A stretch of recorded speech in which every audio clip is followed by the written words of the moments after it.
నమస్కారం. Welcome to our channel. నేను లలిత సహస్ర. ఈరోజు మనతో పాటు ఉన్నారు సీనియర్ అడ్వకేట్ హైకోర్టు లాయర్ లలిత రెడ్డి గారు. మరి ప్రస్తుతం కొన్ని విషయాల మీద మాట్లాడదాం. తను క్రిమినల్ అలాగే సివిల్ కోర్టుకి సంబంధించినవన్నీ కూడా కేసెస్కి సంబంధించిన అన్ని విషయాలు కూడా డీల్ చేస్తూ ఉంటారు. సో ఎలాంటి సందేహాలు ఉన్నా లేకపోతే ఇంకేమన్నా కూడా మనం తనతో మాట్లాడి డీటెయిల్స్ అన్ని తెలుసుకునే ప్రయత్నం అయితే చేద్దాం. నమస్కారం మేడం. ఎలా ఉన్నారు ma'am? Yeah, fine. How are you? I'm good ma'am.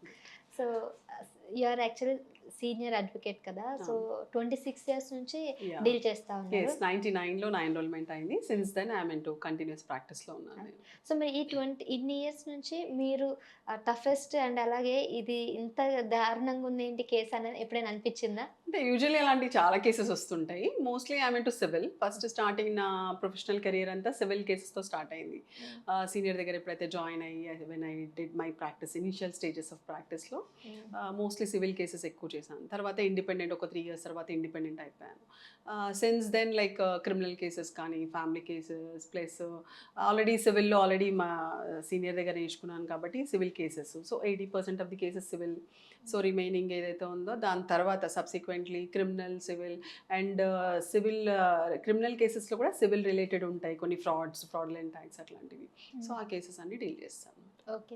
So మీకు ఏది అంటే మీకు క్రిమినల్ పర్వాలేదు అనిపించిందా? సివిల్ పర్వాలేదు అనిపించిందా? ఫ్యామిలీస్ పర్వాలేదు ఎట్లా ఏది చేస్తే మంచిది అంటే అనిపించిందా? ఓవరాల్గా అయితే case is a case okay అంటే వెరీ మచ్ ఇంట్రెస్టింగ్, చాలా ఇంట్రెస్టింగ్ అనిపిస్తుంది.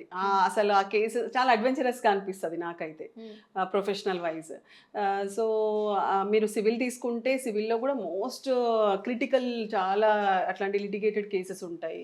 సో అవి కూడా చాలా ఇంట్రెస్టింగ్ ఉంటాయి. ఇక ఫ్యామిలీ కేసెస్ తీసుకుంటే మటుకు చాలా టిపికల్ ఉంటుంది. ఎమోషనల్ అంటే వాళ్ళ భావాలకి సంబంధించిన అట్లాంటి కేసెస్ చాలా పిటి అనిపిస్తుంది. అట్లా ఎంతోమంది చాలామంది మహిళలు కానీ అట్లా కష్టపడుతుంటారు చాలామంది. సో ఆ కేసెస్ ఉంటాయి. క్రిమినల్ అంటే నాకు ఫస్ట్ నుంచి చాలా ఇంట్రెస్ట్ క్రిమినల్ కేసెస్ చేయాలంటే అనమాట. సో అట్లా నా పర్సనల్ ఇంట్రెస్ట్ ఎక్కువ. సో అట్లా నేను క్రిమినల్ కేసెస్ అంటే I love criminal cases.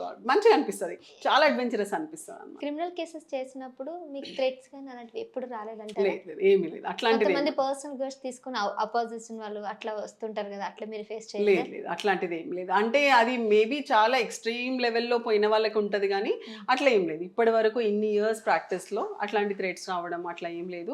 Cool practice. ఇప్పుడు నేను కానీ అదర్ సైడ్ కానీ వాట్ ఎవర్ పది క్లయింట్ కోసం వాళ్ళ ప్రాబ్లమ్స్కి సంబంధించింది వరకే మేము రెస్ట్రిక్ట్ అయి ఉంటాము.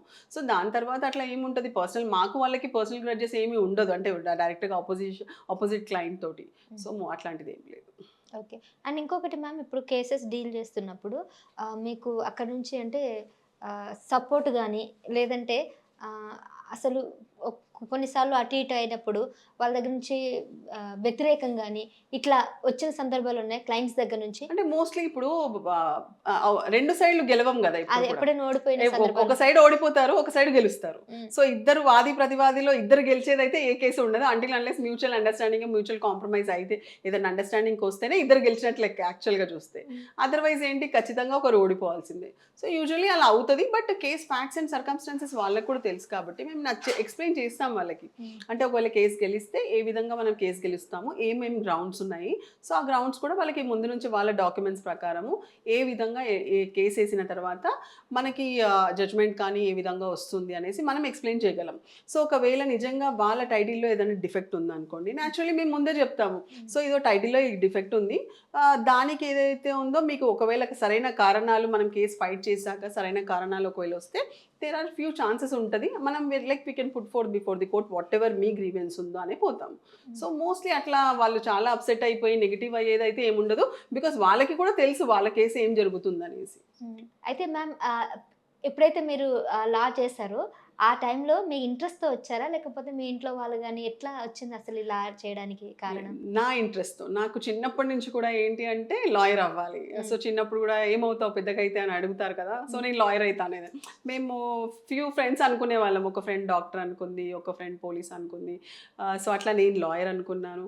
సో అట్లా ఫ్రెండ్స్ బట్ మోస్ట్లీ మా అందరి ఫ్రెండ్స్లో ఒక లాయర్గా ముందుకెళ్ళి సాధించింది అంటే స్కూల్ డేస్లో మా టాక్స్ ఏదైతే ఉందో దాంట్లో నేను ఒక్కదాన్ని సక్సీడ్ అయ్యి నేను ముందుకు వచ్చి లాయర్ అయ్యాను అనమాట. సో ఇంట్లో వాళ్ళ అంటే ఫోర్స్ ఏమీ లేదు అందులో, నాకు కూడా నా లోపల నుంచి వచ్చిన భావం అది నేను లాయర్ అవ్వాలని. అట్ ది సేమ్ టైం ఇంట్లో వాళ్ళు కూడా ప్రోత్సాహం బాగానే ఎస్, ఉండాలి. 100% సపోర్ట్ చేశారు. నాట్ ఓన్లీ ఇంట్లో వాళ్ళు, బికాజ్ ఎడ్యుకేషన్ అంతా అయ్యేసరికి ఫైనల్ ఇయర్లో ఫైనల్ ఇయర్లో ఉన్నప్పుడు ఐ గాట్ మ్యారీడ్. సో తర్వాత subsequently in-law support, husband support, so వీళ్ళందరూ ఉండడం, వాళ్ళందరి సపోర్టు, మా ఇంట్లో వాళ్ళు parents side support and in-law side support, husband most చాలా మంచి సపోర్ట్ ఇవ్వడం వల్లనే ఈ ప్రొఫెషన్లో 26 సంవత్సరాల నుంచి సక్సెస్ఫుల్గా నేను కంటిన్యూ అవుతున్నాను. ఇంకా ఓకే, చిన్నప్పుడు జనరల్గా ఎవరైతే లాయర్, టీచర్, డాక్టర్ అంటారో మీరు ఏదైతే అనుకున్నారో Yes, అదైతే అదే అయ్యారు. అదే అయ్యాను. చాలా సంతోషం. అది చాలా గ్రేట్ అండి. సో మీరు అంతకుముందు లా కన్నా ముందు ఎంబీఏనా అంటే ఎట్లా? లేదు లేదు, Degree. నేను డిగ్రీ చేశాను. Degree డిగ్రీ చేశారు. చేశాక బిఏ చేశాను. బిఏ తర్వాత ఎల్ఎల్బి చేశాను. మీకు ఇంకా పొలిటికల్ మీద కూడా ఇంట్రెస్ట్ ఉందని విన్నాను. అవును. సో అది ఎప్పటి నుంచి స్టార్ట్ అయింది? అంటే చిన్నప్పటి నుంచి కూడా నాకు ఎలా అంటే యూజువలీ అంటే ఆ లీడర్షిప్ క్వాలిటీస్ ఉన్నాయి. నాకు ఇష్టం లైక్ అందరితో ఉండడము, ఏదైనా ఇష్యూ వస్తే ముందుండడము, ముందుండి పోరాడడము. సో అట్లా మీరు స్కూల్లో కానీ కాలేజ్లో కానీ ఎప్పుడు ఏ ఇష్యూస్ ఉన్నా కూడా I use to be first యాక్చువల్గా. సో నాకు పొలిటికల్గా కూడా చిన్నప్పుడు అంటే నేను నాకు సోషల్ సబ్జెక్ట్ చాలా ఇష్టం అనమాట. సో అప్పుడే నేను ఈ పొలిటికల్ అడ్మినిస్ట్రేషన్, పబ్లిక్ అడ్మినిస్ట్రేషన్ కాలేజ్లో కానీ ఇవన్నీ చదువుతున్నప్పుడు నేను నాకు చాలా నచ్చేటి అనమాట. ఏమంటారు పెద్దల సభ గురించి కానీ అట్లాంటి ఇష్యూస్ ఉంటాయి. రాష్ట్రపతి గురించి చదివినప్పుడు, ప్రధానమంత్రుల గురించి చదివినప్పుడు సో అవన్నీ నేను చాలా ఎగ్జైట్గా ఫీల్ అయ్యాను. అంటే మంచిగా అనిపించేది, నాకు చాలా ఎగ్జైట్మెంట్ ఉంటుండే. అంటే వాళ్ళని చూసి, వాళ్ళు చెప్తుంటే టీవీలలో చూసి అట్లా ఫాలో కావడము, లైక్ అట్లా ఆ విధంగా ఇంకా ఇంకా ఇంకా పెరుగుతుంది. డే బై డే ఏంటంటే ఆ ఎంతూసియాజం అనేది ఇంకా పెరుగుతుంది అనమాట. So what's your final goal ma'am?